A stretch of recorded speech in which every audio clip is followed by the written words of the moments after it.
UFM FM ஸ்டேஷனுக்கு கேட்க ஆரம்பிச்சிருக்கீங்க. இனியவை இன்று with me Anandhi and Varun. வணக்கம். வணக்கம். வாங்க ஆனந்தி. வணக்கம். அப்புறம் இந்த நல்ல நாளில் பார்த்தீங்கன்னா நிறைய நல்ல விஷயம் எடுத்து சொல்ல வந்திருக்கீங்க. ஸோ நீங்களே இன்னைக்கு எதை பற்றி பேச போகிறோம், நம்மளோட டாபிக் என்ன அப்படிங்கிறத சொல்லி ஆரம்பிச்சு வச்சுருங்க. இன்னைக்கு நம்ம ஒரு அவேர்னஸ் ஸ்ப்ரெட் பண்ண போகிறோம். இப்போதைக்கு இதை பற்றின அவேர்னஸ் இருக்கு, இருந்தாலும் இதை பற்றி அவேர்னஸ் ரொம்ப டீப்பாக இல்லை. ஓகே, எதை பற்றின அவேர்னஸ்? இட்ஸ் அ ப்ராப்ளமா, இல்லை ஹெல்த் ப்ராப்ளமா, இல்லை ஏதாவது ஒரு பர்டிகுலரான விஷயமா? இது ஆட்டிசம் சண்டே அப்படிங்கிற மாதிரி தான் இந்த நாள். ஓகே, ஸோ அதனால ஆட்டிசம்னா என்ன, இது எதனால வருது, ஏன் வருது அப்படிங்கிற நம்ம தெரிஞ்சுக்க வேண்டாமா? கிரேட். ஆனால் ஆட்டிசம் பற்றி நம்ம ஷோவில் இதுக்கு முன்னாடி நிறைய வாட்டி பேசியிருக்கோம் இல்லையா? ஆமா, மேபி இப்போ நம்ம பேச போகிற விஷயங்கள் பற்றி கூட பேசியிருக்கலாம். பட் இது அவேர்னஸ் அப்படிங்கிறதுனால இன்னும் கொஞ்சம் அதிகமாக நம்ம ஸ்ப்ரெட் பண்ண வேண்டிய பொறுப்பில் நம்ம இருக்கோம். நீங்கள் சொல்கிறத பார்த்தா அப்போ போன வாட்டி அதுக்கு முந்தின வாட்டிலாம் நம்ம பேசாமல் சில விஷயங்கள்லாம் விட்டுருக்கலாம். அதையும் இப்போ பேசுறதுக்கான வாய்ப்பு இருக்கு இல்லையா? முதல்ல ஆட்டிசம் பற்றி நிறைய பேர் தப்பாக புரிஞ்சுட்டு இருக்காங்க. அதெல்லாம் தெளிவு வைக்க போகிறோம். ஆமாம், ஸோ இன்னும் கொஞ்ச நேரத்தில் நம்மளோட ஸ்டுடியோக்கு ஒரு டாக்டர் வர போகிறாங்க.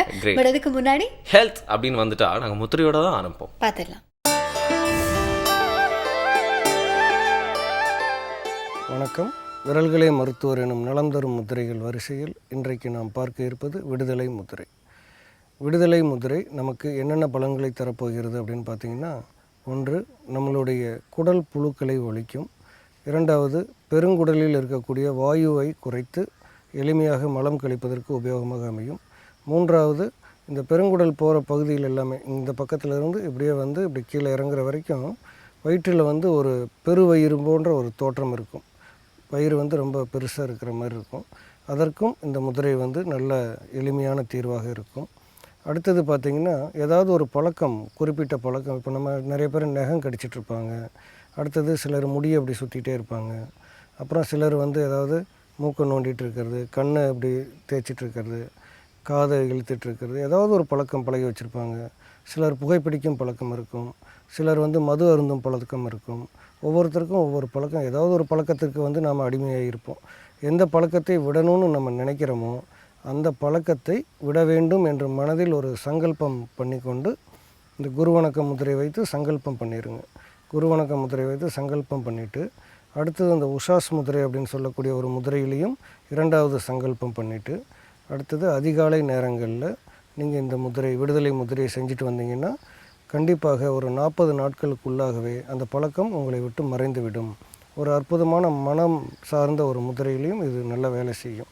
உடல் சார்ந்து அப்படின்னு பார்த்திங்கன்னா, பெருங்குடலை சுத்தம் செய்வதற்கும் வாயு தொந்தரவுகளை குறைப்பதற்கும் இந்த முதிரை உபயோகமான ஒரு முதிரை. எப்படி செய்கிறதுன்னு பாருங்கள். உங்களுடைய கை விரல்களை கோர்த்து கொண்டு இடது கை பெருவிரல் மேலே வலது கை பெருவிரல் வைக்கணும். இது ஆண்கள் பெண்கள் 2 பேருக்குமே ஒரே மாதிரி தான். கைகளை கோர்த்து கொண்டு இடது கை பெருவிரல் மேலே வலது கை பெருவிரல் வைக்கணும். பொதுவாக பெண்கள் கையை கோர்த்தாங்கன்னா அவங்களுக்கு கை இப்படி தான் வரும். அதாவது வலது கை பெருவிரல் மேலே இடது கை பெருவிரல் வரும். ஆண்கள் கையை கோர்த்தாங்கன்னா அவங்களுக்கு இடது கை பெருவிரல் மேலே வலது கை பெருவிரல் வரும். அப்போ நம்ம சில ஆண்கள் கூட கையை கோர்த்தாங்கன்னா இப்படி வரும். அவங்களுக்கு அந்த பெண் தன்மை அதிகமாக இருக்குதுன்னு அர்த்தம். அவங்க திரும்ப திரும்ப இந்த முதிரையை செய்வதன் மூலமாக தன்னை மாற்றிக்கொள்ள முடியும். தன்னுள் ஏற்படக்கூடிய அந்த சுரப்பிகளை சீர் செய்து கொள்ள முடியும். இது ஒரு சூட்சமமான ஒரு தந்திரம். இது இப்போ நமக்கு பார்த்திங்கன்னா, விடுதலை முதிரை செய்கிறதுக்கு கையை கோர்த்து உங்களுடைய இடது கை பெருவிரல் மேலே வலது கை பெருவிரலை வைத்து ஆள்காட்டி விரலை நீட்டி ஒன்றை ஒன்று தொட்டுக்கொண்டு உள்ளங்கையில் ஒரு இறுக்கத்தை ஏற்படுத்தி கொண்டு தொப்புள் பக்கத்தில் இந்த முதிரை வச்சுக்கணும். இந்த முதிரையின் பெயர் விடுதலை முதிரை. கால அளவு அப்படின்னா குறைந்தது 20 நிமிடம், அதிகபட்சமாக 30 நிமிடம். ஒரு நாளைக்கு காலையில் ஒரு தடவை, மாலையில் ஒரு தடவை 2 முறை செய்யலாம். எந்த ஒரு பழக்கத்தையும் விடுவதற்கு முதலில் நாம் விரும்பினால் மட்டுமே அது சாத்தியமாகும். மற்றவங்க விரும்புகிறாங்கன்றக்காக முதிரை செய்ய முடியாது. யார் இந்த பழக்கத்துக்கு அடிமையாக இருக்கிறாங்களோ அவர்கள் விரும்ப வேண்டும். அந்த பழக்கத்தை விட வேண்டும் என்று அவர்கள் விரும்பி இந்த சங்கல்பம் செய்து இந்த முதிரை செய்தார்கள் என்றால் கண்டிப்பாக ஒரு 40 நாட்களில் நல்ல ஒரு மாற்றம் தெரியும். இரண்டாவது, இந்த பெருங்குடல் சம்பந்தப்பட்ட நோய்கள் அனைத்திற்கும் இது ஒரு தீர்வாக அமையும். வாயு தொந்தரவுகள் குறையும். இப்போ எப்போவுமே இந்த 2 முதிரைகளும், அதாவது இந்த ஆள்காட்டி விரலும் பெருவிரலும் சேர்ந்து செய்யக்கூடிய முதிரைகள் எல்லாமே நம்மளுக்கு மனம் சம்பந்தப்பட்ட ஒரு வேலையை செய்யும். அடுத்தது ஞாபக சம்பந்தப்பட்ட ஒரு வேலையை செய்யும். இது இரண்டையும் நன்றாக பழகி கொள்ளுங்கள். ஏனென்றால் இன்றைக்கு நம்ம ஏதாவது ஒரு பழக்கத்தை பழகி வைத்திருப்போம். இது இல்லாட்டி என்னால் இருக்க முடியாது அப்படின்னு சொல்லக்கூடிய ஒரு சூழ்நிலையில் இருப்போம். அவர்களுக்கெல்லாம் இந்த முதிரை ஒரு அருமையான வரப்பிரசாதம். இப்படி பல முதிரைகளை கற்றுக்கொள்ளுங்கள். அதை சரியான நேரத்தில் பயன்படுத்துவதற்கும் நீங்கள் தயாராக இருங்கள். எப்போவுமே கற்பது என்பது நம்மளுடைய அறிவை விருத்தி செய்வதற்கு மட்டுமல்ல, நம்மளுடைய தேவைகளை பூர்த்தி செய்து கொள்வதற்கும் தான். இந்த வித்தையை தெரிந்து கொள்ளுங்கள். நலம் பெற வாழ்த்துகிறேன். நன்றி, வணக்கம். யா, இந்த மாதிரி முத்திரையெல்லாம் கற்றுக்கிறப்போ வந்து ஆட்டிசம் சண்டே அப்படிங்கிறனால ஒரு விஷயம் சொல்லி ஆகணும். டேரெக்டாக இந்த விஷயங்கள்லாம் பார்த்தீங்கன்னா, இந்த இடங்கள்லாம் பார்த்தீங்கன்னா உன்னோட பிரெயினுக்கு தான் கனெக்ட் ஆகுது. ஸோ அந்த முத்திரை கற்றுக் கொடுக்கறதுலேருந்தே தெரியும். ஸோ இந்த மாதிரி முத்திரைகள்லாம் வந்து ஸ்பெஷல் சில்ட்ரனுக்கு வந்து கற்றுக் கொடுத்து அதெல்லாம் பண்ண வச்சா அவங்களுக்கு ரொம்ப யூஸ்ஃபுல்லாக இருக்கும் அப்படிங்கிறது இருக்கு இல்லையா? நார்மலாகவே எல்லாருக்குமே ரொம்ப நல்ல விஷயம் தான் அது. ஸோ ஆப்வியஸாக நீங்கள் சொல்கிற மாதிரி அவங்களுக்கு இன்னும் இம்ப்ரூவ்மெண்ட்டுக்கு ஹெல்ப் பண்ணலாம்னு நினைக்கிறேன். பட் இந்த மாதிரி நமக்கு வந்து டவுட்ஃபுல்லாக தானே பேச முடியுது. இதை இப்போ தெளிவாக சொல்கிறதுக்காக டாக்டர் நமக்கு கொஞ்சம் நேரத்தில் வருவார். நீங்கள் சொன்ன மாதிரி பிரேக் விட்டுருவோம். புதியுகம் எஃப்எம் ஸ்டேஷனில் இது இனியவை இன்று.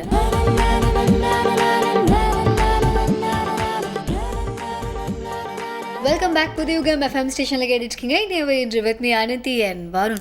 as I am suffering from fever அப்படிங்கற. எக்ஸாக்ட்லிங்க. இந்த நெட் காலம் வந்துச்சு இல்லையா? அந்த கூகுள்ல எப்போ நம்ம சர்ச் பண்ண ஆரம்பிச்சோமோ அந்த ட்ரெண்ட் வந்துருச்சோ, டாப் 10 போட்டு நிறைய பேர் வந்து சர்ச் பண்ணிட்டே இருப்பாங்க. அது ரொம்ப ஃபேமஸா இருக்கும். பார்த்துட்டீங்கன்னா இந்த top 10 reasons for putting a leave, அதுக்கு சொல்ற ரீசன்ஸ் இல்லை பார்த்தீங்கன்னாலும் இந்த காய்ச்சல் தான் ஃபர்ஸ்ட் வருது. Top 10 health problems every one is suffering from அப்படின்னாலும் பார்த்தீங்கன்னா அந்த காய்ச்சல் தான் வருது. ரொம்ப ஃபேமஸான ஒரு பிரச்சனையா இருக்கு இது. அது மட்டும் நிறைய பேர் வந்து தலைவலின்னு கூட சொல்ல மாட்டாங்க, வந்தா காய்ச்சல் தான். பொதுவாக பார்த்தீங்கன்னா சில பேருக்கு காய்ச்சல் உடனே போயிட்டா சந்தோஷம். சில பேருக்கு அதாவது சின்ன வயசுல நிறைய பேருக்கு பார்த்தீங்கன்னா காய்ச்சல் ரொம்ப நாள் இருந்தால் அது ஒரு ஹாப்பினஸ். ஆமா, அந்த காலையிலேருந்து காய்ச்சல் தவிச்சிட்டு இருப்போமா, அப்போதான் ஈவினிங் வந்து அம்மா அப்பா எங்கேயாவது வெளில போகலாம் அப்படிலாம் சொல்லுவாங்க. உனக்கு காய்ச்சலா இருக்கா வீட்டில் இருந்து? இல்லை, காய்ச்சல் இப்போதான் போச்சே. அதாவது லீவுக்கு ஒத்துக்காத வரைக்கும் செம்மையா இருக்கும் காய்ச்சல். லீவுக்கு அப்பா அம்மா ஒத்துக்கிட்டாங்கன்னா அதுக்கப்புறம் காய்ச்சல் எங்கே போச்சுனே தெரியாது. விளையாட ஆரம்பிச்சிருவோம், ஓட ஆரம்பிச்சிருவோம் இல்லையா? ஆமா, அது ஆயிலில் மிக்ஸ் பண்ண ஃபுட்லாம் கொடுக்க மாட்டாங்க. ஃபுட்டுனதுக்கு அப்புறமா ஞாபகம் பூஜை சாணம். சார் இன்னைக்கு என்ன ரெசிபியோட வராரு? இன்னைக்கும் புடலங்காய் தான் வருது. நான் ஏற்கனவே சொன்ன மாதிரி இந்த புடலங்காய் வந்து நிறைய பேர் வந்து ஒதுக்கிடுறாங்க, சரியா யூஸ் பண்ண மாட்டாங்க அப்படின்னு நினைக்கிறேன். அதனால தான் இன்னைக்கு வந்து சாலட் அப்படிங்கிற முறையில் புடலங்காய் சாலட் செய்ய போறாரு. ஓகே, புடலங்காய்க்கு வாழ்க்கை கொடுக்க போறோமா இல்லை புடலங்காய் நம்மளோட வாழ்க்கையை வந்து செம்மைப்படுத்த போறோமா? அது நம்ம வாழ்க்கையை செம்மைப்படுத்த போகுது. எப்படி செம்மைப்படுத்த போகுது? புதியுகம் தொலைக்காட்சி நேயர்களுக்கு எனது காலை வணக்கம். இன்றைய பசுமை உணவுகள் பகுதிக்கு உங்களை வரவேற்பதில் மகிழ்ச்சி அடைகிறேன். இன்றைக்கி நம்ம செய்ய போகிற உணவு புடலங்காய் சாலட்.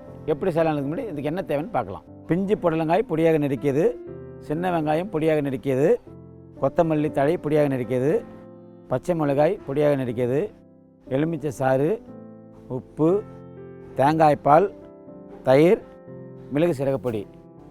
முதல்ல தேவையான அளவு உப்பு முதல்ல போடணும். ஒரு அரை டீஸ்பூன் அளவு உப்பு, கொஞ்சம் எலுமிச்சை சாறு இதில் சேர்த்துக்கலாம். அப்புறம் மிளகு சீரகப்பொடி, ஒரு 1/2 டீஸ்பூன் மிளகு சீரகப்பொடி, கொஞ்சம் பச்சை மிளகாய். இந்த பச்சை மிளகாய் பயன்படுத்தும் போது நம்ம எப்பவுமே கம்மியாக தான் பயன்படுத்துவோம். காரணம் என்ன, பச்சை மிளகாய் வந்து நம்ம நாட்டு காய்கறி கிடையாது. அப்படி இல்லாட்டாலும் அந்த காய்கறியில் சில சத்துக்கள் இருக்குது. அந்த சத்துக்களை ஒழுங்காக பயன்படுத்தணுன்றதுக்காக கொஞ்சமாக ஸ்கின் அவுட், விதை இல்லாமல் அந்த ஸ்கின்னை மட்டும் பயன்படுத்தலாம். அல்லது விதையோடு சேர்த்து பயன்படுத்தும் போது எந்த தவறும் கிடையாது. கொஞ்சம் காரம் அதிகமாகும், அவ்வளோதான். அதனால் கொஞ்சமாக பச்சை மிளகாய் பயன்படுத்திக்கிறோம். அப்புறம் தேங்காய் பால். இந்த தேங்காய் பால் வந்து சுவைக்காகவும் இது ரொம்ப நேரம் கெடாமல் இருக்குது தான் இந்த தேங்காய் பால். ஏன்னா எலுமிச்சாரில் தேங்காய் பால் வந்து உடனே தயிராகும். கூடுதலாக கொஞ்சம் தயிர் சேர்த்துக்கணும். தயிரையும் எலுமிச்சாரும் சேர்க்கும்போது கூடுதல் சுவை சேர்க்கறது தயிர் சேர்த்துக்கிறோம்.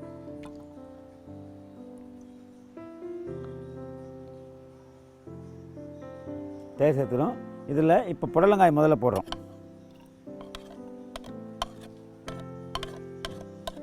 அப்புறம் வெங்காயம் போடுறோம். எவ்வளோ புடலங்காய் போடுறோமோ சம அளவு அதில் கூடுதலான அளவு வெங்காயம் போடணும்.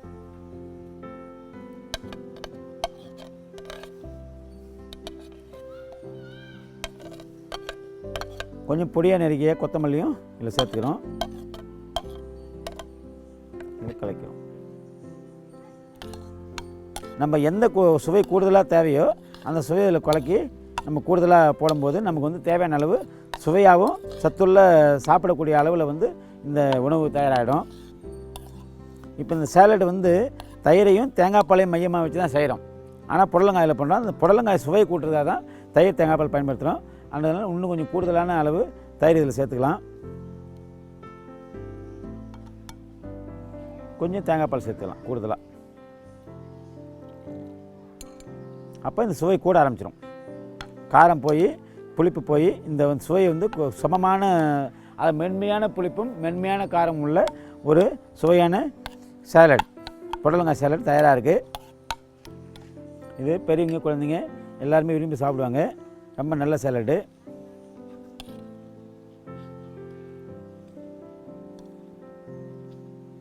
இது எல்லாருக்குமே விரும்பி கொடுக்கலாம். இது உடனடியாக தயார் செய்யக்கூடியது. இதை செஞ்ச உடனே சாப்பிட்றலாம்.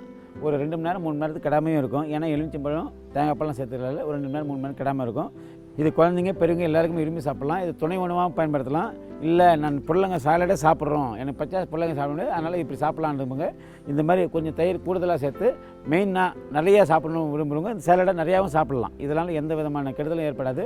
புடலங்காயில் உள்ள உயிர் வேதிப்பொருள் நீர் சத்தோடு நீர் சத்தோடு சேர்ந்துருக்குது. இது உடம்புக்கு ரொம்ப நல்லது.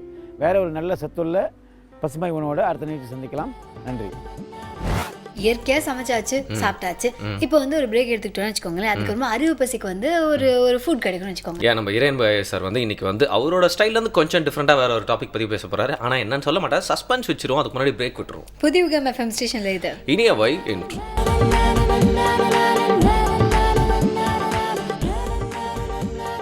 Welcome back. புதிய யுகம் எஃப்எம் ஸ்டேஷனில் எல்லாருமே கேட்டு என்ஜாய் பண்ணுறது காலை வேளையில் இனியவை என்ன நிகழ்ச்சியாக with your best friends Varunan Anandhi. இன்னைக்கு பார்த்தீங்கன்னா நம்ம இறையன்பாய் சார் வழக்கம் போல சூப்பரான விஷயம் சொல்ல போகிறாரு. ஆமாம், ஆனால் நீங்கள் ஏதோ சஸ்பென்ஸ்லாம் வச்சிங்க. இப்போ பிரேக் பண்ணுங்க. வழக்கத்துக்கு மாறா எந்த விஷயத்தை பற்றி பேச போகிறாரு அப்படின்னா, இந்த டாபிக் கொஞ்சம் டிஃப்ரெண்ட்டான விஷயம். அதனால தான் நான் அப்படி சொன்னேன். Human mannerism.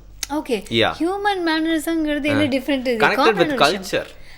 Human mannerism and culture. அதனால தான் நான் சொன்னேன் அப்படி. ஏன்னா பார்த்தீங்கன்னா நிறைய பேர் இப்போலாம் இந்த கெஸ்டர்ஸ்லாம் யூஸ் பண்ண ஆரம்பிச்சிட்டாங்க. கேட்டால் அவங்க வெஸ்ட்லேருந்து அதெல்லாம் கற்றுக்கிட்டாங்க அப்படின்னு சொல்கிறாங்க. சில பேர் ஃபேக் ப்ராமிஸ்லாம் இப்படிலாம் போடுவாங்க இல்லையா? அது மாதிரி கெஸ்டர்ஸ் அப்படிங்கிறது நம்ம ஹியூமன் பார்ட் ஆஃப் லைஃப்பில் கம்யூனிகேஷன் அப்படிங்கிற ஒரு விஷயத்தில் பெரிய பார்ட் ப்ளே பண்ணுறதுக்கு அப்படின்னு சொல்லலாம் இல்லையா? ஆமாம். ஸோ நீங்கள் சொன்ன மாதிரி ஹியூமன் மேனரிசம் அண்ட் கல்ச்சர்னா கண்டிப்பாக ஒரு வேரிடான ஒரு டாபிக். எக்ஸாக்ட்லி. இப்போ வெஸ்ட்டில் போய் இப்படிலாம் காட்டியிருந்தாங்கன்னா எல்லாருமே வாவ் தம்ஸ் அப் அப்படி சொல்லுவாங்க. நம்ம ஊரில் இப்படி காட்டினா சின்ன வயசில் என்ன அர்த்தம், என்னப்பா இப்படி காவிட்டுட்ட அப்படின்னு கேட்டுருவாங்க இல்லையா? அது மாதிரி ஒரு கல்ச்சர்ல நிறைய விஷயங்கள் மாறுபடுறதுக்கான வாய்ப்பு இருக்கு. சோ உங்களுக்கு பிடிச்ச மேனரிசம்னா நீங்க எது சொல்லுவீங்க? யோசிச்சிட்டே இருங்க. அதுக்குள்ள சார் என்ன சொல்றாரு அப்படிங்கறத பார்த்தலாம்.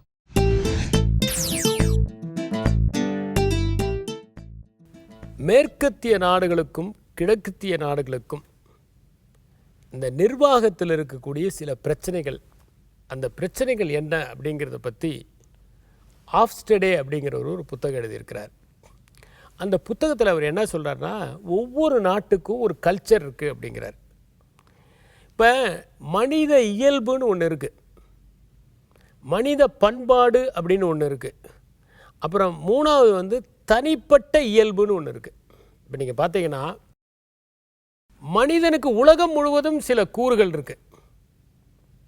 நாம் ஆசியாவில் இருந்தாலும் சரி, ஆப்பிரிக்காவில் இருந்தாலும் சரி, அமெரிக்காவில் இருந்தாலும் சரி, சில விஷயங்களை நாம் ஒரே மாதிரி தான் இருக்கிறோம். சந்தோஷம் வந்தால் சிரிக்கிறது எல்லா ஊர்லேயும் தானே சிரிக்கிறோம். இவர் ஆப்பிரிக்கருங்க, இவர் சிரிக்க மாட்டாருன்னா சொல்கிறோம். எல்லா இடங்கள்லையும் சிரிக்கிறோம். அது ஹியூமன் நேச்சர். துக்கம் வந்துச்சுன்னு வச்சுக்கோங்க, அழறோம். அது ஹியூமன் நேச்சர். தப்பு பண்ணால் தலையில் தட்டிக்கிறோம். இது ஹியூமன் நேச்சர். தெரியாதுன்னா எப்படிங்கிறோம், தோலை குலுக்குறோம். இது ஹியூமன் நேச்சர். ரொம்ப அன்பை காமிக்கிறதுக்கு கட்டி பிடிக்கிறோம். இது ஹியூமன் நேச்சர். இது எல்லா இடங்கள்லையும் இருக்குது, எல்லா காலங்கள்லையும் இருக்குது. ரோமபாதனை தசரதர் கட்டி தழுவுறாரு அன்பை காமிக்கிறதுக்கு. சரி, பரதன் குகனை பார்த்த உடனே காலில் விழற அப்படி, குகனும் பரதனுடைய காலில் விழற அப்படி. அது காரணம் என்ன? Mirror neurons. மனித இனம் முன்னேறதுக்கு காரணமே நம்மக்கிட்ட இருக்கிற மிரர் நியூரான்ஸ் தாங்கிறாங்க. அதனால தான் நம்ம என்ன பண்ணுறோம், ஒருத்தர் செய்கிறத பார்த்து அதே மாதிரி செய்ய முடியுது. ஒருத்தர் எழுதுகிறாங்க, டீச்சர் எழுதி போடுறாங்க, ஏன்னு எழுதுகிறாங்க, நம்ம எழுத ஏன் முடியுது பசங்க? Mirror neurons. அந்த மிரர் நியூரான்ஸ்னால தான் மனித நாகரிகமே வளர்ச்சி அடைஞ்சது. அப்போ உலகத்தில் எல்லா இடங்கள்லையும் சில நேச்சர், நீங்கள் 2000 வருஷத்துக்கு முன்னாடி நடந்த ஒரு இலக்கியத்தை எடுத்து பார்த்தீங்கன்னா அதில் கட்டி தழுவுறது, அன்பை வெளிப்படுத்துறது, அழறது, சில பாடி லாங்குவேஜ், பெரியவங்களை பார்த்தா அப்படி பணிவாக இப்படி பேசுறது, உடம்பை குறுக்கிட்டு பேசுறது, இது எல்லாமே பார்த்தீங்கன்னா பழைய காலத்து இலக்கியத்திலேருந்து இருக்குது. ஆக நீங்கள் ஒரு விஷயம் ரொம்ப தெளிவாக நம்ம புரிஞ்சிக்க வேண்டியது என்னென்னா, மனித இயல்புங்கிறது எல்லா இடங்களிலும் மாறாத சில கூறுகள் இருக்கின்றன. இப்போ ஒரு உதாரணத்துக்கு ஒருத்தர் பார்த்தோன்னே அப்படிமோ அப்படின்னா என்னென்னா விசாரிக்கிறது, இப்படின்னா விசாரிக்கிறது எப்படி இருக்குது அப்படின்னு. இந்த புருவத்தை இந்த மேலே கொண்டு போகிறது ஒரு விதமான உடல் மொழி. இது உலகம் முழுசும் இருக்கிறது.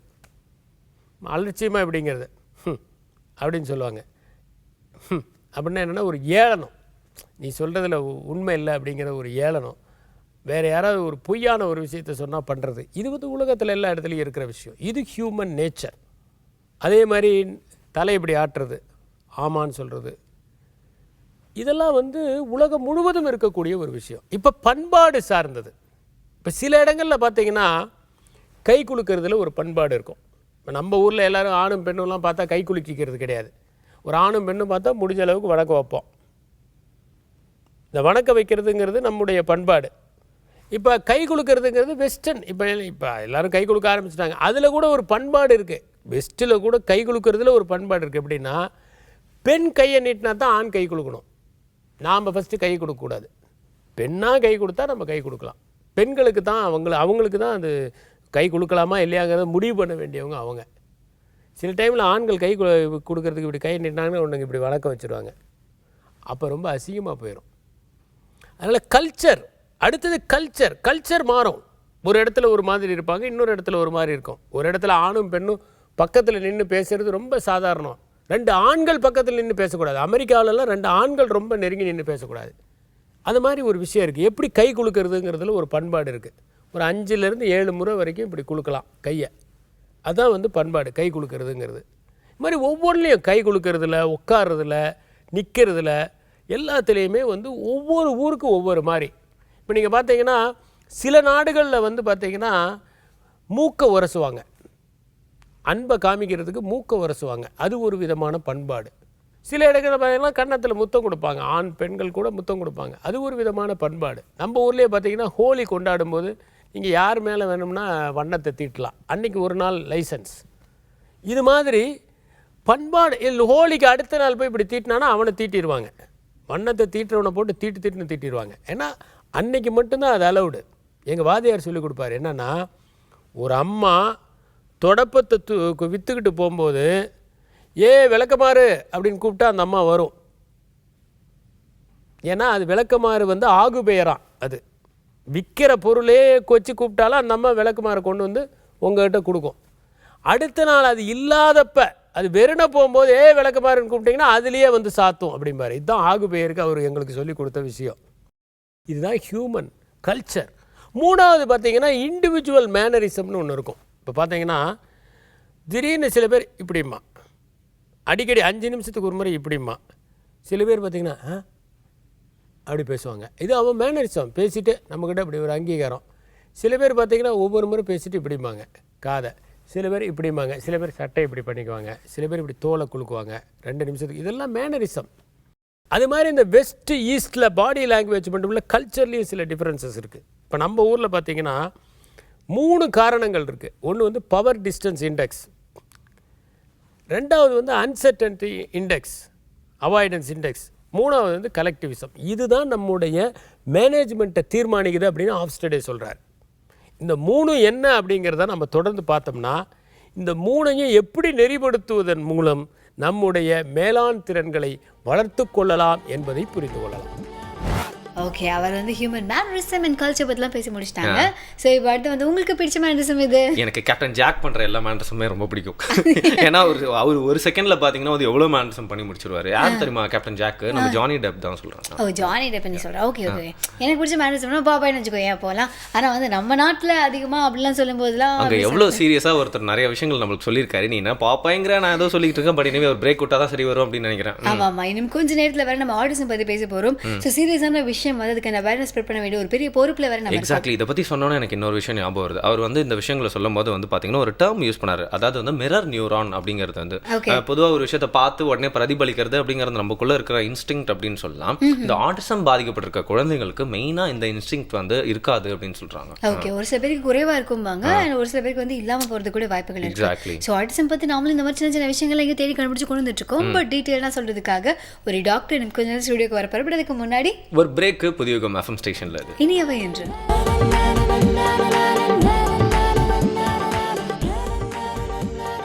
Welcome back. புதியுகம் எஃப்எம் ஸ்டேஷனில் கேட்டுட்ருக்கீங்க இனியவை என்று with me Ananthi and Varun. இன்னைக்கு வந்து ஆட்டிசம் சண்டே அப்படிங்கிறதுனால ஆட்டிசம்னா என்ன அப்படிங்கிறத பற்றி டீட்டெயிலாக இன்றைக்கி நம்ம பேச போகிறோம்.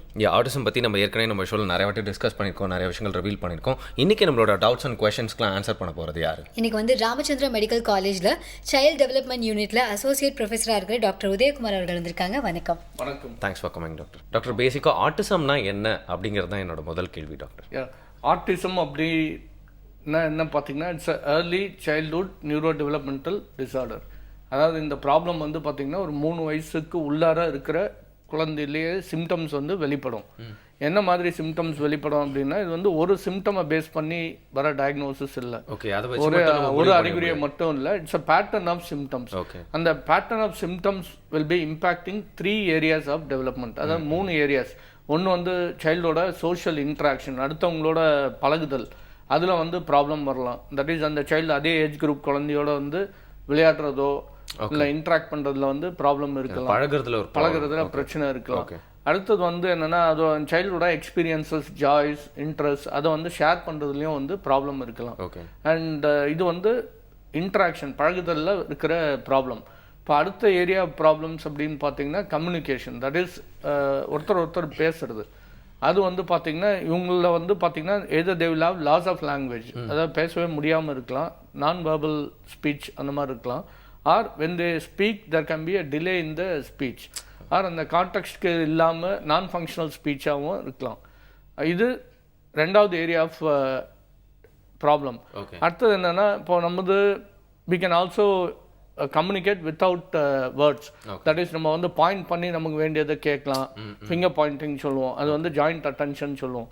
அதுவும் வந்து இந்த மாதிரி சில்ட்ரனில் வந்து there can be a issue. They will not be able to communicate what their exact interest is. Maybe அவங்களோட நீட்ஸ்க்காக எடுத்துகிட்டு போயிட்டு இது பண்ணுவாங்க, பட் அந்த பாயிண்டிங்கிறது வந்து கொஞ்சம் இஷ்யூ இருக்கலாம். அது வந்து கம்யூனிகேஷன் டொமைன். அடுத்தது என்னென்னா, they will be having repetitive behaviors and restricted interest. அதாவது ஒரு சில இதில் மட்டும் they will be more interested and they will not be very much bothered about other areas. And repetitive பிஹேவியர்ஸ்ன்னு பார்த்தீங்கன்னா என்னென்னா, ஒரே மாதிரி சவுண்ட் பண்ணுறது, வாக் பண்ணுறது, ரவுண்டாக வாக் பண்ணுறது, அப்புறம் வந்து இப்போ ஒரு டாப் இருக்கும் இந்த பம்பரம் சுற்றுறது, அதுலேயே வந்து ஃபுல்லாகவே இன்வால்வ் ஆகுது. அடுத்தது வந்து பார்த்திங்கன்னா, இப்போ இந்த கார் வந்து இப்போ நம்ம நார்மலாக ஃபுல்லாக ஓட்டி விளையாடாமல் வெறும் வீல்ஸை மட்டும் நோண்டிகிட்டே இருக்கிறது. ஸோ வீல்ஸை சுற்றி பார்த்துட்டு இந்த மாதிரி ரிப்பிட்டேட்டிவ் பிஹேவியர்ஸ் வந்து இருக்கும். இது எல்லாமே சேர்ந்தது ஒன்றுத்தையும் ஒரு 4 சிம்டம் இருக்கும். இதில் வந்து 6க்கும் மேலே இருக்கிற சிம்டம்ஸ் இந்த 3 டொமைன்லேயும் சேர்ந்து வந்ததுன்னா then they will be labeled as autistic disorder. But இது ஆர்டிசம்ன்றது வந்து என்னென்னா, it's not individual condition, it's a umbrella term. Umbrella term அப்படின்னா it will include 3 different conditions. ஒரு ஸ்பெக்ட்ரமில் வந்து பார்த்தீங்கன்னா ஆர்டிஸ்டிக் டிசார்டர்னு இருக்கும், வேர் the symptoms may be more. இன்னொரு குரூப் வந்து பார்த்தீங்கன்னா பிடிடி என்வாய்ஸ்ன்னு சொல்லுவோம், அதாவது pervasive developmental disorder not otherwise specified. இதில் வந்து பார்த்தீங்கன்னா 6 க்ரைட்டீரியா இல்லாமல் 5 அதுக்கு கீழேயும் இருக்கிற க்ரைட்டீரியாஸ் இருக்கும். அண்ட் இன்னொரு குரூப் வந்து பார்த்தீங்கன்னா ஆஸ்பர்ஜஸ் சிண்ட்ரோம்னுவாங்க. இதில் வந்து பார்த்தீங்கன்னா they will be able to communicate, but அந்த நியூயான்சஸ் ஆஃப் ஸ்பீச்ன்னு சொல்லுவோம், அதாவது அந்த வார்த்தை ஜாலம்னு எடுத்துக்கலாம், இல்லை ஹிடன் மீனிங் ஆஃப் வேர்ட்ஸ், அதில் அந்த இதில் வந்து they can have issues. Literal மீனிங்கை எடுத்துப்பாங்க. ஸோ அந்த நியூயான்சஸ் ஆஃப் ஸ்பீச், அந்த ப்ராக்மேட்டிக் ஸ்கில்ஸ்ன்னு சொல்லுவாங்க, அதில் வந்து கொஞ்சம் இஷ்யூ இருக்கலாம். And but otherwise they will be able to communicate. And social skills வந்து still can be a issue. Okay so இது 3மே சேர்ந்து தான் வந்து ஆட்டிசம் ஸ்பெக்ட்ரம் டிசார்டர்னு சொல்லுவாங்க. ஓகே, பொதுவாக பார்த்தீங்கன்னா வந்து மற்றவங்க கூட கனெக்ட் பண்ணுறதுக்கும் எக்ஸ்பிரஸ் பண்ணுறதுக்கும் கொஞ்சம் கஷ்டமாக இருக்கும் போல இருக்கு இல்லையா? ஆமாம், நான் அதை எல்லாமே பேசிக்காக தேவைப்படுற ஒரு விஷயம் நினைக்கிறேன். ஸோ இது வந்து எப்படி வருது டாக்டர்? இது வந்து ஜெனட்டிக்கான ஒரு டிசார்டரா, இல்லை இது யாருக்கெல்லாம் வர வாய்ப்பு இருக்குது, எதனால் வருது? So the current scientific evidence is it's mainly genetic, அதாவது மரபு ரீதியாக தான் வருது அப்படின்றாங்க. பட் என்னென்னா, இது வந்து அப்பாக்கோ இல்லை அப்பா சைடு இல்லை அம்மா சைடில் இருந்தால் குழந்தைக்கு வருது அந்த மாதிரி இல்லை. More than 100 genes are involve. And எல்லா குரோமோசோம்லையும் it is been documented except chromosome 14 and 20. So இது எல்லா குரோமோசோமில் எங்கேயோ ப்ராப்ளம் இருந்தால் வரலாம். அண்ட் இந்தியாவில் இருக்கிற ஜீன்ஸ் வந்து may not be involve in the genes that are causing autism in Europe or UK or US, அந்த மாதிரி இருக்கலாம். So it has a strong genetic basis, but some unknown environmental trigger is operating and the disease is இது manifested. Okay, so அந்த genetic aetiology நிறைய genes இன்வால்வ்ன்றது தெரியும், என்ன environmental trigger வந்து இதை காஸ் பண்ணுதுன்றது வந்து தெரியாது. ஸோ அதனால் வந்து it has a strong genetic basis, but still lot of research is going on. Okay, ஆனால் அந்த ப்ரெக்னன்சிலேயே இதை வந்து கண்டுபிடிக்க முடியுமா அப்படிங்கிறது டவுட்டு. அது மட்டும் இல்லாமல் ப்ரெக்னன்சிலேயே கண்டுபிடிச்சா அதுக்கான சரி பண்ணுறதுக்கு ஏதாவது முயற்சி எடுக்க முடியும்? இது வந்து குட் கொஸ்டின். இது என்னன்னா, autism as I told you genetic ஈட்டியாலஜின்றது சொன்னோம். இன்னொன்று வந்து autism can be a feature of other genetic syndromes. அதாவது ஃப்ரெஜைல் லெக் சிண்ட்ரோம்னு இருக்கும். அது வந்து ஜீன் வழியாக நம்ம வந்து அதை கண்டுபிடிக்கலாம். அதே மாதிரி டியூபரஸ் ஸ்க்ளிரோசிஸ்ன்னு இருக்கும், அதையும் வந்து நம்ம ஜீன் வழியாக கண்டுபிடிக்கலாம். இந்த கண்டிஷன்ஸ்லையும் ஆட்டிசம் ஃபீச்சர்ஸ் வந்து இருக்கும். ஓகே, ஸோ இந்த ஆட்டிசம் ஃபீச்சர்ஸ் இருக்கிற இந்த கண்டிஷன் வந்து ப்ரெக்னன்சியில் கண்டுபிடிக்கலாம். பட் எல்லா குழந்தைக்கும் ஃப்ரெஜைல் லெக்ஸ் இருக்கிற எல்லா குழந்தைக்கும் ஆட்டிசம் ஃபீச்சர்ஸ் இருக்குன்றது சொல்ல முடியாது. Okay, but autism as such அந்த ஜீன்ஸ் எல்லாமே வந்து ப்ரெக்னன்சி லெவலில் ஐடென்டிஃபை பண்ணுற அளவுக்கு இப்போதைக்கு வந்து things are not improved. Okay, அந்த அளவுக்கு technology is not improved. Okay, இன்னும் அது வந்து கொஞ்சம் ஈஸியாக புரிஞ்சுக்கணும். ஆட்டிசம்க்கு ஒரு தமிழ் வார்த்தை இருக்குது அப்படின்னா அது வந்து என்ன டாக்டர்? அதாவது 2-3 வேர்ட்ஸ் ஆர் தேர். ஒன்று வந்து புறச்சிந்தனை இழப்பு, that is they are cut from the outside world, அதை வந்து யூஸ் பண்ணலாம். இன்னொன்று வந்து உள்ளாழ்வு சிந்தனை இழப்பு, that is lack of sense of self. அது வந்து 2 டெர்மினாலஜி நம்ம யூஸ் பண்ணலாம். ஓகே, தமிழில் அதை சொல்லும் போது இன்னும் நல்லா புரியுது அப்படின்னு சொல்லலாம் இல்லையா? ஆமாம், சின்ஸ் நீங்கள் வந்து சைல்டு டெவலப்மெண்ட் யூனிட்டில் இருக்கிறதுனால ஆட்டிசம் குழந்தைங்களுக்கு நீங்கள் என்ன பண்ணுறீங்க சார்? ஆக்சுவலாக in our unit we have 2 aspects. One is we do comprehensive assessment of all children whose parents have concerns. Okay, அதாவது ஃபுல்லாக எக்ஸாமின் பண்ணுறீங்க. அவங்க அப்பா அம்மா வந்து ஃபர்ஸ்ட் அந்த கம்ப்ளைண்ட் பண்ணுறாங்க. இதில் என்னென்ன பண்ணுறோம் அப்படின்னா, first we do complete medical examination.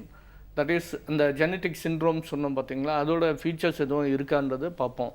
ரெண்டாவது வந்து அவங்கள வந்து அனீமியாவோ இல்லை வேறு சில ப்ராப்ளம்ஸ் இருக்கலாம், like because of food habit and அவங்கள பேசிக்காக அவங்களோட அயன் ஸ்டோர்ஸ் வந்து கேன் பி லெஸ். ஸோ அந்த மாதிரி ஏதாச்சும் இருக்கான்றது வந்து ஐடென்டிஃபை பண்ணி பார்க்கலாம். And we also do a full set of tests including hearing வந்து பார்ப்போம். Plus we also do psychological assessment. அவங்களோட டெவலப்மெண்டல் லெவல்ஸ் டிக்யூன்னு சொல்லுவோம், இல்லைனா ஐக்யூ 3 years மேலே அவங்களோட லெவல்ஸ் இருந்ததுன்னா we do ஐக்யூ, அதை வந்து we do assessment. And we also do assessment for autism. அதில் வந்து 2 வகையாக பிரிக்கலாம். ஒன்று வந்து ஸ்க்ரீனிங் டெஸ்ட்ன்னு இருக்கும், இன்னொன்று வந்து டயக்னாஸ்டிக் டெஸ்ட்ன்னு இருக்கும். இந்த ஸ்க்ரீனிங் டெஸ்ட் வந்து பார்த்திங்கன்னா can be done anywhere after 16 months. up to 30 months it can be done. அந்த டெஸ்ட் பேர் வந்து பார்த்தீங்கன்னா MCHAT-R, that is modified checklist for autism in toddlers. Okay, so revised format அதுதான் ஆறுன்னு சொல்லுவாங்க. அது வந்து என்னென்னா 20 questions இருக்கும். அந்த கொஸ்டின்ஸை வந்து parents has to fill up and அதை வந்து நாங்கள் வந்து ஃபாலோ பண்ணுவோம். அவங்க ஃபில்அப் பண்ணியிருக்கிறது கரெக்டாக பண்ணியிருக்காங்களான்னு புரிஞ்சுட்டு பண்ணியிருக்காங்களான்னு செக் பண்ணிவிட்டு அதில் வந்து we can assess the risk for autism. That is அது வந்து risk can be classified as mild, moderate, severe. அந்த ரிஸ்க் ஆட்டிசம் வரத்துக்கான வாய்ப்பு எவ்வளோ இருக்குன்றது வந்து கண்டுபிடிக்கலாம். ஸோ அந்த டெஸ்ட் வந்து ஸ்க்ரீனிங் டூல்ஸ்ன்னுவாங்க. ஒரு 2 years அண்ட் அபவ் இருக்கிற சில்ட்ரனில் we do what is called as கார்ஸ்ன்னு ஒரு ஸ்கேல் பண்ணுவோம், that is childhood autism rating scale, and ஏடாஸ்ன்னு சொல்லுவாங்க, ஆட்டிசம் டயக்னாஸ்டிக் ஆப்சர்வேஷன் ஸ்கேல். இது 2 பண்ணோம்னா நம்ம வந்து எவ்வளோ சிவியராக ப்ராப்ளம் இருக்குன்றது வந்து கன்ஃபர்மேட்ரியாக சொல்லலாம். ஓகே, அண்ட் உங்கள் எக்ஸ்பீரியன்ஸஸில் நீங்கள் நிறையா பார்த்துருப்பீங்க டாக்டர். அந்த பேரண்ட்ஸ் வந்து என்ன சேடான விஷயம் அப்படின்னா, நிறைய பேர் வீட்டில் வந்து ஐடென்டிஃபை பண்ணியிருக்கவே மாட்டாங்க அந்த குழந்தைக்கு ஆட்டிசம் இருக்கா இல்லையா அப்படின்னு. ஆமாம், அது மட்டும் இல்லாமல் ஐடென்டிஃபை பண்ணதுக்கப்புறம் அவங்களுக்கு கொஞ்சம் பயமும் இருக்கும். ஸோ இது எப்படி இந்த விஷயங்களை வந்து முதல்ல ஐடென்டிஃபை பண்ணுவாங்க, எப்படி அதுக்கான விஷயங்கள்? ஸோ இது வந்து ஆக்சுவலாக I would like to quote UK study, லான்செட்டில் பப்ளிஷ் ஆன ஸ்டடி இது. இதில் என்னென்னா parents tend to have some sort of concerns. By 2 years they know that there is some problem in the child. குழந்தைக்கு ஏதோ பிரச்சனை இருக்குன்றது அவங்களுக்கு தெரியும். But to make a diagnosis of autism, the average age for making a diagnosis of autistic disorder is 3.1 years. அண்ட் Asperger syndrome பார்த்தீங்கன்னா 7.2 years. Okay, அதில் பார்த்தீங்கன்னா வந்து என்ன தான் வந்து அதுக்கப்புறம் ஸ்பெஷல் ஸ்கூல்ஸில் போய் நிறைய ட்ரைனிங்லாம் அந்த குழந்தைக்கு கொடுத்தாலும் பேரண்ட்ஸ் தான் வந்து பெஸ்ட் ட்ரைனர்ஸ். அவங்க தான் வந்து கோச் பண்ணால் நிறைய விஷயங்கள் நல்லா எஃபெக்டிவாக நடக்கும் அப்படின்றது நம்மளுக்கு தெரியும். ஸோ பேரண்ட்ஸ்க்குன்னு தனியாக அதான் கோச்சிங் இருக்கா? அது மட்டும் இல்லாமல் ஏர்லியராக அதை ஐடென்டிஃபை பண்ணுறதுனால, ஃபஸ்ட்டே ஐடென்டிஃபை பண்ணி நிறைய விஷயங்கள் பண்ணுறதுனால என்னென்ன அட்வான்டேஜஸ் இருக்குது, அப்படி பண்ணலன்னா என்ன ஆகும் அப்படின்னு ஒரு டவுட் இருக்குது டாக்டர். ஸோ இதுவும் வந்து பார்த்திங்கன்னா எவ்வளோ சீக்கிரம் நம்ம வந்து இதை ஐடென்டிஃபை பண்ணுறோமோ அவ்வளோ சீக்கிரம் வந்து we can start intervention. That is அந்த எவ்வளோ ஏர்லியாக நம்ம இன்டர்வென்ஷன் ஆரம்பிக்கிறோமோ அது வந்து will be very very useful. Because less than 3 years வந்து பார்த்திங்கன்னா பேபிஸோட பிரெயின் வந்து will have what is called as neuroplasticity. இந்த adaptability to external stimulus will be better.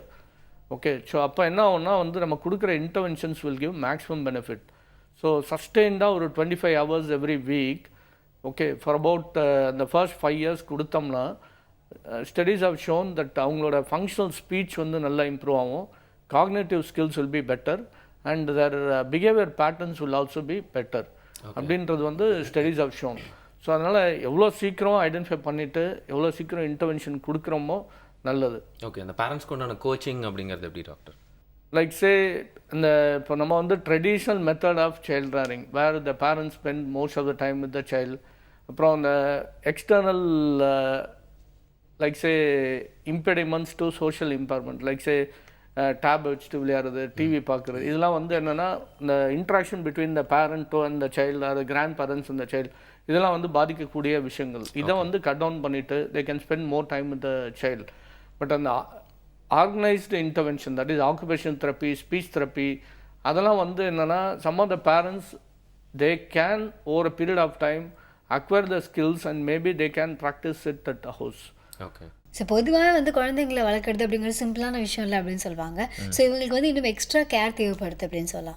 Parents அது மட்டும் இல்லாமல் நிறைய அவேர்னஸ் வந்து மற்றவங்க கிட்ட கேட்கறது இல்லாமல் சரியான இன்ஃபர்மேஷன் அவங்க தெரிஞ்சுக்கிட்டாங்க அப்படின்னா வந்து அவங்களோட குழந்தையோட வாழ்க்கையில் வந்து எந்த தப்பான விஷயமும் வந்து இன்ஃப்ளூயன்ஸ் பண்ணிடக்கூடாது அப்படிங்கிறதுல வந்து ரொம்ப தெளிவாக இருக்கணும். ஸோ சரியான இன்ஃபர்மேஷனை வந்து அவங்க தெரிஞ்சுக்கணும் அப்படின்னு நினைக்கிறேன். ஆமாம், அதுக்காக தான் நீங்கள் நம்ம கேள்வி கேட்டுக்கணும். நம்ம கூட டாக்டர் உதயகுமாரும் இருக்காரு. ஒரு சின்ன பிரேக் அப்புறமா தொடர்ந்து பேசலாம். புதிய யுகம் FM ஸ்டேஷனில் இது இனியவை இன்று.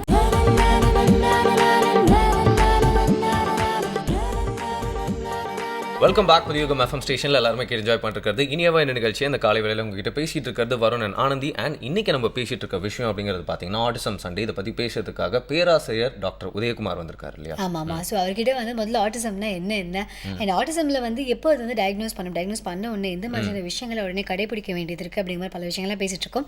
இது சைக்காலஜிக்கலாகவும் சரி மெடிக்கலாகவும் சரி நிறைய இன்புட்ஸ் இருக்குது. ஸோ தொடர்ந்து பேசலாம். சரி, இப்போ வந்து நம்ம சிட்டிஸ் பற்றி அதிகமாக பேசணும். ஏன்னா இங்கே வந்து ஓரளவுக்கு மெடிக்கல் டெவலப்மெண்ட்ஸ் இருக்குது. பட் ரூரல் இந்தியாவில் இதே மாதிரி ஆட்டிசம்க்கு வந்து எந்த மாதிரி டெவலப்மெண்ட்ஸ் இருக்கு அண்ட் அவங்க கிட்ட வந்து எந்த அளவுக்கு அவேர்னஸ் இருக்கு? இது வந்து பார்த்தீங்கன்னா இப்போது ஆக்சுவலாக Indian academy of paediatrics, that is அந்த சென்னை தமிழ்நாடு பிரான்ச், இவங்க வந்து என்னென்னா இந்த குழந்தைகள் மருத்துவர்களோட அசோசியேஷன், இதில் வந்து we are actually planning to prepare a developmental module. அதில் வந்து என்னென்னா டிஸ்ட்ரிக்டில் இருக்க எல்லா டாக்டர்ஸ்க்கும் போயிட்டு பீடியாட்ரிஷியன்ஸ்க்கு will be creating a awareness and then ways by which they can identify children with autism and other developmental disorders. So அந்த மாடியூல் வந்து we are actually preparing. அது வந்து maybe in the next 2 years will be going out and then will be training the doctors. So அது பண்ணும்போது என்ன ஆகும்னா வந்து district லெவல்லையே வந்து தெல் பி people will be able to pick up the issues. இது வந்து அவங்க டிஸ்ட்ரிக்ட் லெவல்லே பண்ணக்கூடிய வாய்ப்புகள் இருக்கலாம். இன்னொன்று வந்து இப்போ நேஷனல் ரூரல் ஹெல்த் மிஷன் சொல்லுவாங்க, அதுலேயும் வந்து அந்த அது வழியாக இப்போ government is able to do lot of things. That is இப்போ வந்து பார்த்தீங்கன்னா எல்லா டிஸ்ட்ரிக்ட் ஹாஸ்பிட்டல்ஸ்லையும் physiotherapist are available. And if the services of occupation therapy, speech therapy and special education can be made, then ஒரு பேரண்ட் இப்போ திருவண்ணாமலையில் இருக்கிற ஒரு வில்லேஜில் இருக்க பேரண்ட் வந்து can avail the services in Tiruvannamalai GH. They need not come to Chennai to avail it in either ICH or in any other private setup. அங்கே இருக்கிற கவர்மெண்ட் ஹாஸ்பிட்டல்லையும் அவங்க வந்து அவைல் பண்ணிக்கலாம். ஓகே.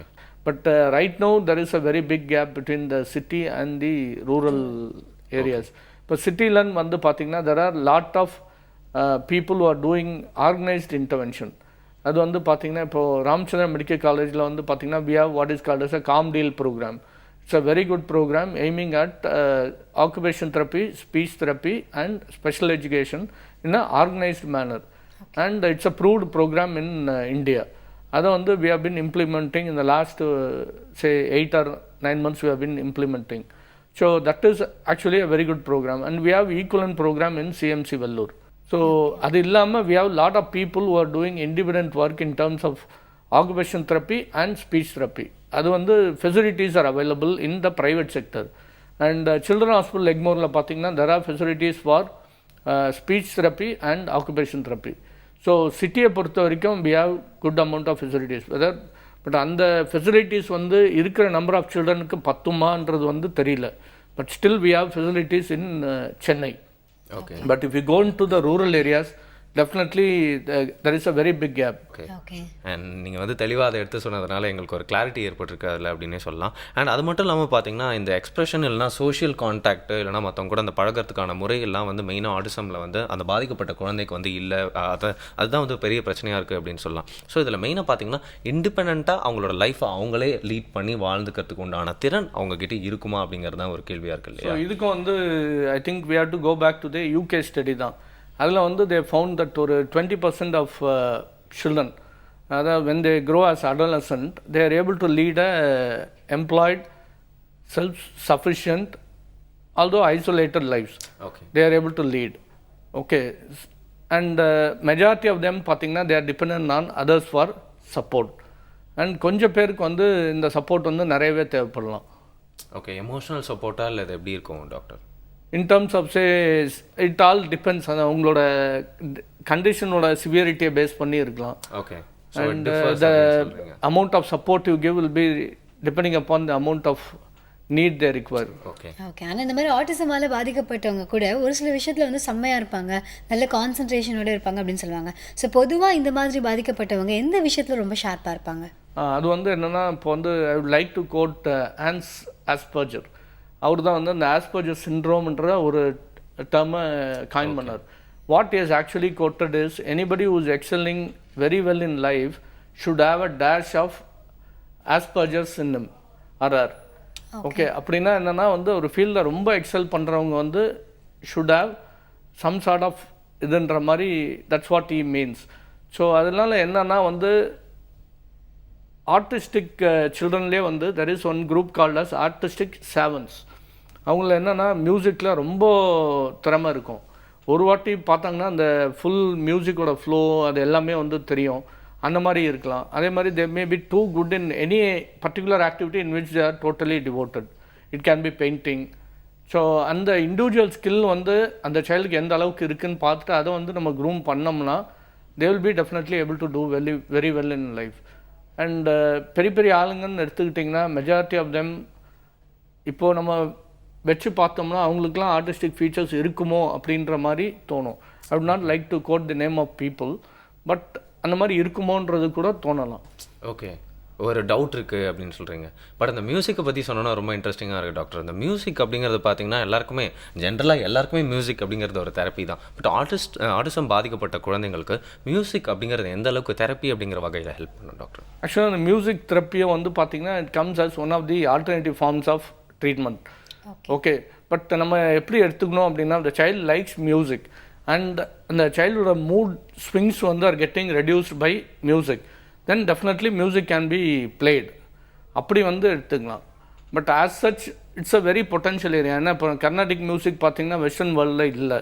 ஸோ நம்ம ஊரில் இருக்குது. So somebody can really take up research in this field and find out what set of ragas can quieten these children. இப்போ வந்து மெடிக்கேஷன் போட்டு நம்ம வந்து அக்ரேஷன்லாம் குறைக்கிறோம். அதே வந்து எந்த மாதிரி ராகாஸ் வந்து யூஸ் பண்ணோம்னா இந்த மாதிரி சில்ட்ரன் வந்து தே டென் டு கெட் குவைட்டன், அந்த மூட் லெவல்ஸ் வந்து நார்மலைஸ் ஆகுது அப்படின்றது வந்து it's a very potential field for research. But as such the child enjoys music and is comfortable, we can play music.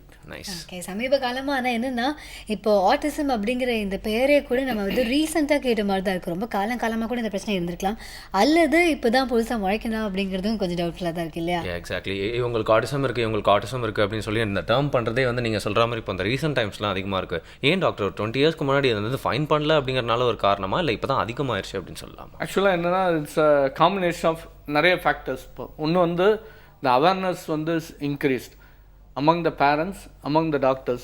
அப்புறம் வந்து சொசைட்டல் டிமாண்ட். இப்போ வந்து பார்த்திங்கன்னா இப்போ ஒரு 3 year old சைல்டு இப்போ ஒரு எல்கேஜி போகிறாங்க அப்படின்னா டெஃபினட்டாக வந்து they will be asked certain questions. What is your name? What is this color? எல்லாத்தையும் they have to identify and tell. So டெஃபினட்டாக அந்த ஏரியாஸில் வந்து these children can have problems. So that may be one of the reason, like say increased awareness and increased demand from the society. And வந்து diagnostic switching, அதாவது முன்னாடி வந்து மன வளர்ச்சி குன்றிய நிலைன்ட்டு ஐடென்டிஃபை பண்ணப்பட்ட குழந்தைகள் இப்போ வந்து அவங்களுக்கு வந்து டெவலப்மெண்ட் ஓகே, பட் அவங்களுக்கு மெயின் இஷ்யூவே வந்து சோஷியல் டொமைனும் கம்யூனிகேஷன் டொமைன் மட்டும்தான். அப்படின்னா they are getting a new label as autistic spectrum disorder. அதனாலேயும் வந்து இன்க்ரீஸ் ஆகலாம். மூணாவது வந்து என்னென்னா தே ஆர் ஐடென்டிஃபைடு எர்லியர். இப்போ முன்னாடி 4 வயசில் ஐடென்டிஃபை பண்ணதுக்கும் இப்போ 2 வயசில் பண்ணும்போது ஆப்வியஸ்லி இந்த numbers are going to get increase. அப்புறம் நம்ம வந்து யூஎஸ் ஸ்டடி பிரகாரம் பார்த்திங்கன்னா அதே ஏரியாவில் திருப்பி சர்வே பண்ணிங்கன்னா you are going to identify more number of cases. So these are the reasons why the numbers are increasing. But definitely we are seeing more and more number of cases, more number of children with artistic problems. Okay okay. இப்போ ஆனால் நம்ம வந்து இப்போ குழந்தைங்கள வந்து இப்போ கண்டுபிடிச்சிட்டாங்க அப்படின்னா கூட, ஸோ இந்த மாதிரி வந்து எத்தனை குழந்தைகள் கண்டுபிடிக்கிறாங்க, இது வந்து எவ்வளோ ரீசெண்டாக வருது அப்படிங்கிறதும் ஒரு கேள்விக்குறியாக தான் இருக்குது. அது மட்டும் இல்லாமல் எந்த அளவுக்கு அந்த முன்னேற்றம் இருக்கும் அப்படிங்கிறது ஒரு கேள்விக்குறியா இருக்கு இல்லையா? ஆமாம் ஆமாம். இப்போ வந்து பேரண்ட்ஸ் வந்து கண்டுபிடிச்சிட்டாங்க அப்படின்னா ஓகே, அதுக்கப்புறமா தெரப்பிக்கு போகிறாங்க. பட் தெரப்பி ஆரம்பிச்சதுக்கு அப்புறமா எந்த அளவுக்கு வந்து எவ்வளோ ஈஸியாக இல்லை எவ்வளோ சீக்கிரமாக அதுக்கான சொல்யூஷன் கிடைக்கும், இல்லை எந்த மாதிரியான டெவலப்மெண்ட்ஸ் இருக்கும் அதுக்கப்புறமா? அதாவது இது என்னென்னா, அந்த once a child acquires functional speech, அந்த இன்ட்ராக்ஷன் வந்து டெவலப் பண்ண ஆரம்பிச்சிட்டாலே child will be able to tell the needs, will be able to learn better from the surroundings. So அந்த ஃபங்க்ஷனல் ஸ்பீச் வந்து வரணும்.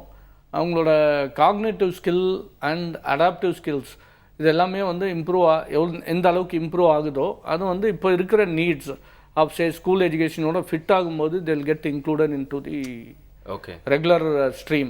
பட் இது என்னென்னா, இது எந்த சைல்டு எந்த அளவுக்கு போகுன்றது வந்து சொல்ல முடியாது. ஆஸ் ஐ டோல்ட் யூ, ஆர்டிசம்ன்றதே வந்து இட்ஸ் ஸ்பெக்ட்ரம் டிசார்டர். ஒரு சைடில் நிறைய ப்ராப்ளம்ஸ் இருக்கும், இன்னொரு சைடில் வந்து ப்ராப்ளம்ஸ் வந்து வெளியே தெரியறதே வந்து ரொம்ப கம்மியாக இருக்கும். ஓகே. ஸோ அதனால் வந்து பார்த்திங்கன்னா வந்து நோபடி கேன் டெல் தட் இந்த சைல்டு இந்த வருஷம் ஸ்கூலுக்கு போவோம் அப்படின்றது வந்து சொல்ல முடியாது. பட் டெஃபினட்டாக வாட் இஸ் எவிடென்ட் இஸ், எவ்வளோ சீக்கிரம் ஐடென்டிஃபை பண்ணுறோமோ, எவ்வளோ சீக்கிரம் இன்டர்வென்ஷன் கொடுக்குறோமோ, it will be good for the child in the longer term. Okay. இப்போ என்ன யோசிக்கணும் அப்படின்னா, இப்போ இருக்கிற ஸ்டடீஸ், இப்போ நான் சொன்னேன் இல்லைங்களா, ஒரு நிறைய பேர் வந்து they are leading independent life, they are employed, அதெல்லாம் சொல்கிறோம் இல்லைங்களா. இந்த நம்பர்ஸ் வந்து in future can increase. Because இந்த நம்பர்ஸ் எல்லாமே இவங்க 15-20 இயர்ஸ்க்கு முன்னாடியான இருந்த இன்டர்வென்ஷன் ப்ரோக்ராம்லாம் வந்தவங்க. இப்போ இருக்கிற இன்டர்வென்ஷன் ப்ரோக்ராமில் இருக்கிறவங்க எப்படி போவாங்கன்றது வந்து டெஃபினட்டாக it will be for the good. Okay. So அந்த மாதிரி இருக்கும். இந்த அளவுக்கு முன்னேற்றம் இருந்தாலும் வந்து ஸ்பீச் தெரப்பி, அந்த கம்யூனிகேஷன் அப்படிங்கிற வகையில் வந்து எந்த அளவுக்கு வந்து ஒரு முன்னேற்றம் இருக்கும், அதில் மட்டும் இல்லாமல் அவங்க எந்த அளவுக்கு அவங்களால போக முடியும், அதுக்குன்னு ஒரு அளவு இருக்கா? அதாவது இப்போ இந்த ஸ்பீச் தெரப்பின்றது வந்து பார்த்திங்கன்னா தனியாகவும் கொடுக்கறத விட இந்த ஆகுமெண்டேஷன் தெரப்பி கொடுக்கறதோட சேர்த்து கொடுத்தோம்னா the results will be good. Okay. And once things are getting improved அப்படின்னா we have to also include special education into the team. Okay. So இது எல்லாமே சேர்ந்து நம்ம வந்து ஒரு இன்டகிரேட்டடாக கொடுத்தோம்னா it be good for the child. Okay. Because அந்த child வந்து பேசும்போது child has to focus on the person. So அதுக்கு வந்து யுவர் ஓடி வில் ஹெல்ப். ஸோ இது எல்லாமே என்னென்னா it should be a multi disciplinary team work. Okay. பேரலலாக இருக்கணும். பேரலாக இருக்காமல் எல்லாமே வந்து அசோசியேட்டடாக ஒருத்தரும் சேர்ந்து பண்ணுறது வந்து பி யூஸ்ஃபுல். Okay, great. இப்போ வந்து ரீசெண்டாக பார்த்தீங்கன்னா இப்போ இந்த screening tool, as I told, இந்த எம்சாட்ன்றது வந்து 16 மாதத்தில் நம்ம வந்து கண்டுபிடிக்கலான்னு சொன்னோம். இப்போ ரீசெண்டாக யூஎஸில் வந்து பார்த்தீங்கன்னா இன்ஃபன்ட் டாட்லர் ஸ்க்ரீனிங் இருக்கும். அது வந்து 12 மாதத்துலேயே கூட நம்ம ஐடென்டிஃபை பண்ணலாம் ரிஸ்க்கை. அது பண்ணும்போது என்ன அட்வான்டேஜ் அப்படின்னா, பாசிட்டிவாக இருந்தால் நம்ம இன்டர்வென்ஷனை இன்னும் சீக்கிரமாகவே ஆரம்பிக்கலாம். நெகட்டிவாக இருந்தால் பிரச்சனை இருக்காது, பட் இல்லைன்றது சொல்ல முடியாது. ஏன்னா இப்போ வந்து பார்த்திங்கன்னா இந்த ஆர்டிஸ்டிக் ஸ்பெக்ட்ரம் டிசார்டரில் ஒரு 25% வந்து பார்த்திங்கன்னா தே மே பி ஹேவிங் ஒரு speech initially, then they will lose speech. அதாவது ரெக்ரெஷன் இருக்கும், அக்வயர் பண்ண ஸ்கில்ஸை வந்து தே வில் பி லூசிங். அந்த மாதிரி ஒரு 25% சில்ட்ரன் இருப்பாங்க. அந்த சில்ட்ரன் வந்து நம்ம வந்து ஐடென்டிஃபை பண்ண முடியாது அந்த இதில். இது ஒன்று. பட் டேக் ஹோம் மெசேஜ்னு சொல்கிறதுன்னு பார்த்தீங்கன்னா, what I would like to tell is the red flag signs, அதாவது அபாயமான அறிகுறிகள், அது என்னன்றது வந்து நம்ம தெரிஞ்சுக்கணும். அது வந்து ஒரு 4-5 இருக்கும். இது வந்து நம்ம ஜென்ரலாக நம்ம வந்து எல்லா பேரண்ட்ஸும் ஃபாலோ பண்ணாங்கன்னா will be having concerns regarding our child. Then will be able to seek medical attention either for screening or for further இன்டர்வென்ஷனோ இல்லை இதுக்கு வந்து நம்ம யூஸ்ஃபுல்லாக இருக்கும். இது வந்து பார்த்திங்கன்னா என்னென்ன அறிகுறிகள் அப்படி பார்த்திங்கன்னா, இப்போ 1 வயசு குழந்தை இப்போ பேரண்ட்ஸ் வந்து பேரை கூப்பிடும்போது ரெஸ்பாண்ட் பண்ணாமல் இருக்கிறது. அப்புறம் வந்து 1 வயசு குழந்தை இப்போ பார்த்திங்கன்னா they'll be making some sound, tata, பாப்பா, காகா, ஏதோ அம்மா ஏதாச்சும் சவுண்ட் பண்ணுவாங்க. அதுவும் எதுவுமே பண்ணாமல் இருக்கிறது, இந்த பேப்லிங்கே இல்லாமல் இருக்கிறது. அப்புறம் அம்மாவோ அப்பாவோ முகத்தை பார்த்து இல்லை டாட்டான்னு ஒரு கான்டெக்ஸ்டில் வந்து ஒரு 16 மாத குழந்தை சொல்லலை அப்படின்னா that we have to take it very seriously. அதே மாதிரி வந்து பார்த்திங்கன்னா வந்து பாயிண்ட் பண்ணி கேட்குறது, இந்த ஃபிங்கர் பாயிண்டிங், அது வந்து 18 monthsல வரணும். அது வரலைனாலும் we have to be concerned. அப்புறம் இந்த 24 மாதத்தில் 2 வார்த்தையை சேர்க்கறது, அதாவது அம்மாவா, தண்ணி வேணாம், அந்த மாதிரி ஸ்பீச் இல்லை அப்படின்னாலும் தென் இது எல்லாமே இருந்ததுன்னா we should approach the doctor for further இது எல்லாமே இருந்தால் ஆட்டிசம் இருக்குன்றது இல்லை, பட் இந்த மாதிரி இருந்தால் they have to seek attention earlier. Okay. Okay. So இன்னைக்கு வந்து ஆட்டிசம் அப்படின்னா இப்போ ஒரு சில நேரத்துக்கு வந்து இதில் கொஞ்சம் அவேர்னஸ் ஜாஸ்தியாக இருக்குன்னு சொல்லலாம். ஸோ இதை பற்றி ஒரு காமன் வேர்ட் மாதிரி ஆயிடுச்சு. ஆனால் இருந்தாலும் அந்த காமன் வேர்டை பற்றி இன்னும் தெரியாத விஷயங்கள்லாம் எனக்கு தெரிஞ்சிட்டோம் அப்படின்னு சொல்லலாம். எக்ஸாக்ட்லி. நிறைய பேர் வந்து தப்பாக புரிஞ்சுட்டு இருக்காங்க அப்படின்னு சொல்லலாம். அந்த விஷயங்களும் நிறைய வந்து மாற்றத்துக்கு ரொம்ப உதவியாக இருந்துச்சு அப்படின்னு சொல்லலாம். Thank you so much for your points. Thanks. வணக்கம். வணக்கம். இதே மாதிரி தொடர்ந்த விஷயங்கள் பேசலாம். புதிய யுகம் எஃப்எம் ஸ்டேஷனில் இது இனியவை இன்று.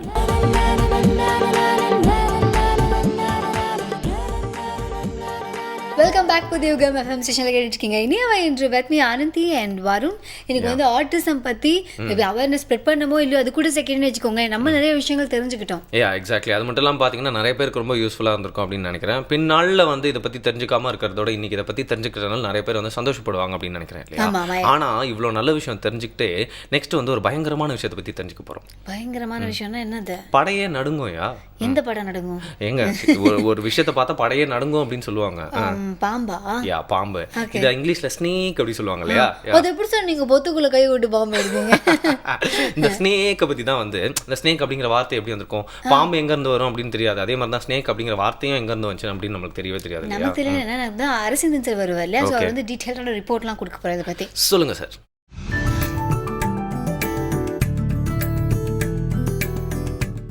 வணக்கம் ஐயா. நிகழ்ச்சியின் வாயிலாக உங்களை சந்திக்கிறதுல மிக்க மகிழ்ச்சி. சரிம்மா.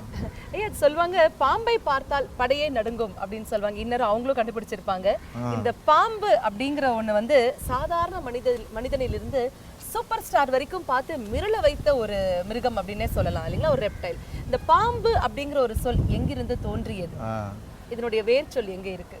இந்த பாம்பு என்பது ஒரு பொதுவாக நிறைய வகை இருக்குது. பாம்பில் வந்து பச்சை பாம்பு இருக்குது, நாகப்பாம்பு இருக்குது, தண்ணி பாம்பு இருக்குது, சாரை பாம்பு இருக்கிறது, மலைப்பாம்பு இருக்கிறது. இப்படி பாம்புங்கிற சொல் விரிவாக அதனுடைய எல்லா பாம்பையும் குறிக்கிறது. ஆனால் அது முதலில் அது வந்து இந்த படம் எடுத்து ஆடுகிற பாம்பு இருக்கு இல்லைங்களா, நாகப்பாம்பு, நாகமாகிய பாம்பு, அதைத்தான் இந்த பாம்புங்கிற சொல் குறித்திருக்கிறது. அந்த பம்பு என்றால் தமிழில் விரிதல்னு அர்த்தம். பம்புதல் என்றால் விரிதல். பம்பு மேகம் என்று கம்பன் சொல்லுகிறான். இந்த மேகம் வந்து இந்த வானத்திலே அப்படி விரிந்து பரவி எல்லா இடத்துக்கும் போகுது இல்லைங்களா, அதைத்தான் பம்பு மேகம் என்று சொல்லுகிறான். இந்த பம்பை தலைன்னு சொல்லுவாங்க. தலை முடி அப்படி விரிவாக இருக்குது பார்த்தீங்களா, எல்லாம் விரிந்து முடி அகலமாக இருக்கிற அந்த சுருளாகவும் அகலமாக இருக்கிற அந்த தலைக்கு தான் பம்பை தலை என்று சொல்லுவாங்க. இந்த பம்புதல் என்பது விரிதல், அகலுதல் என்று பொருள். இந்த தலை வந்து எல்லாத்துக்கும் இருக்கிறது எப்பவும் ஒரே மாதிரி தான் இருக்கும். இந்த நாகப்பாம்புக்கு மட்டும் அது அப்படியே படம் எடுக்கிற பாம்பு. அது பம்புதலால் அதுக்கு பாம்புன்னு பேர். அந்த பம்பு பாம்பு என்றானது. அதனால தான் பாம்பு என்றால் படையை நடுங்கும்னா எந்த பாம்புக்கு படை நடுங்கும்? தண்ணி பாம்புக்கு பார்த்து யாராவது நடுங்குவாங்களா? அதுதான் நம்மள ஓலப்பாம்பு இருக்கிறது, பச்சை பாம்பு இருக்குது. அது பிறகு வந்து எல்லாவற்றையும் பாம்பு என்று சொன்னார்கள். எனவே இந்த பம்புதல் என்பது அகலுதல், விரிதல். இது படர்தலால் படம்னு பேர். இப்போ பாருங்கள், படர்தல்னால் இப்படி விரியறது. அதனால தான் அந்த பாம்புக்கு படம் எடுத்து ஆடுகிற பாம்பு. அந்த படம் என்பதே படர்தல், விரிதல் என்பது பொருள். பனைத்தல்னு ஒரு சொல் இருக்கிறது.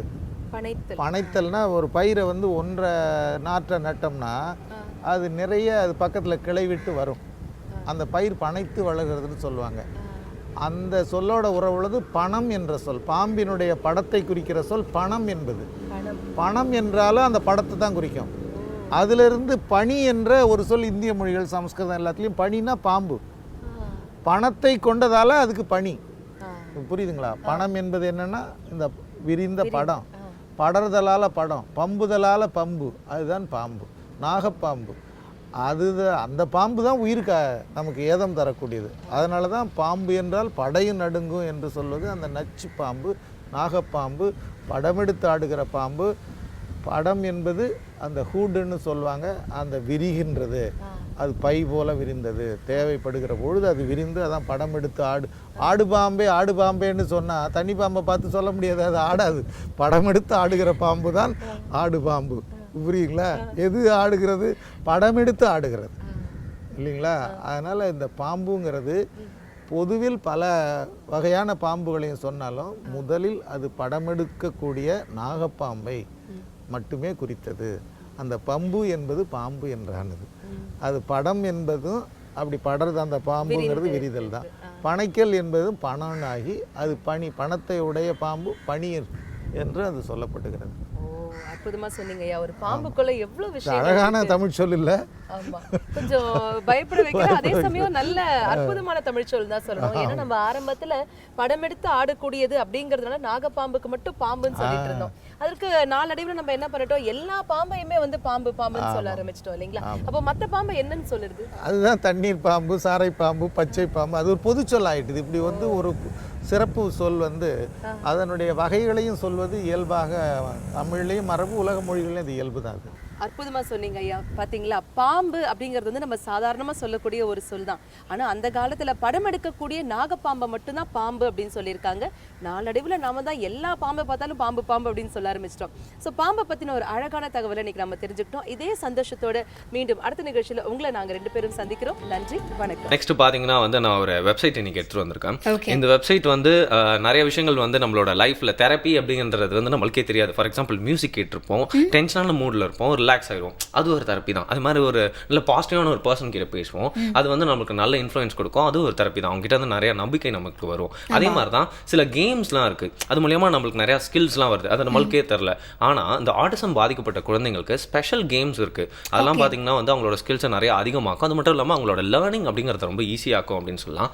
அது சம்மந்தமாக தான் நான் ஒரு வெப்சைட் எடுத்து வந்திருக்கேன். அதோட பேர் சொல்றேன், autismgames.com.au அப்படிங்கிறது தான் வெப்சைட்டோட பேர். நான் ஸ்பெல் பண்ணிடுறேன், AUTISM games.com.au அப்படிங்கிறது அந்த வெப்சைட்டோட பேர். நான் ஏற்கனவே சொன்ன மாதிரி கேம்ஸ் அப்படிங்கிறது சின்ன பசங்களுக்கு ஓவராக வந்து பிடிக்கும், சரியா? அதனால அவங்களுக்கு வந்து இதை விளையாடுங்க அப்படின்னு சொல்லிட்டு டாஸ்க் மாதிரி கொடுக்க தேவையில்ல, அதை காட்டினாலே அவங்க பாட்டு விளையாட ஆரம்பிச்சிருவாங்க. பட் அவங்களுக்கே தெரியாமல் இந்த கேம்ஸ்லாம் வந்து அவங்களோட ஸ்கில்ஸ், அதுக்கப்புறம் புரிதல் அப்படிங்கிற விஷயத்தை வந்து அவங்களுக்கு அதிகமாக்குது அப்படின்னு சொல்லலாம். ஆமாம், குழந்தைங்களுக்கு மட்டும் இல்லை, நமக்கெல்லாம் கூட இப்போ கூட கார்பரேட் வேர்ல்டில் என்ன பண்ணுறாங்கன்னா, நடுவில் வந்து கேம்ஸ்லாம் வைப்பாங்க, வந்து டீம் பில்டிங் ஆக்டிவிட்டீஸ் அப்படிங்கிற பேரில் வைப்பாங்க.